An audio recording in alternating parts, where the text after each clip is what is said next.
तर मित्रांनो, तुम्ही पवन भाईचा हा व्हिडिओ पाहिलाय का? पाहिला नसेल तर आता पहा तुम्ही त्याला आधी. सरकारी नोकरी लावणार आणि माझं पवन घडणार. आमच्यासारखा पवन कलाकार होऊ नये. आई म्हणायची काही पण हो, तू सरकारी झाडून काढणारा हो, रोड झाड, रस्ते झाड, ऑफिस झाड, पण कलाकार होऊ नको. कलाकार का होऊ नको? तर मित्रांनो, तुम्हाला सांगितलं, माझी आई माझ्या हातावर चुकून गेलेली आहे लहानपणी. ज्यावेळेस मी दुधासाठी रडायचो आईसाठी, की मला आई हवी आहे, ज्या क्षणाला लहान बाळ काय असतं काय कळतं, ज्यावेळेस दुधासाठी मी रडायचो त्यावेळेस माझी आई माझ्या हातावर चुकून जायची. का? तर तिची आठवण मला येऊ नये. ह्याच्याने दुर्दैव मला वाटत नाही कोणतं असावं. आणि ते माझ्या आईचा त्याग आहे माझ्यासाठी.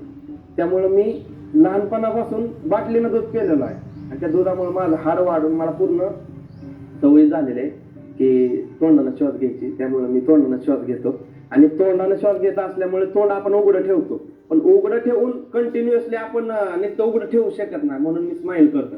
काही लोकांना स्माइल. मित्रांनो, तुम्हाला हा व्हिडिओ पूर्ण पाहण्यासाठी मी तुम्हाला कॅप्शनमध्ये लिंक देत आहे.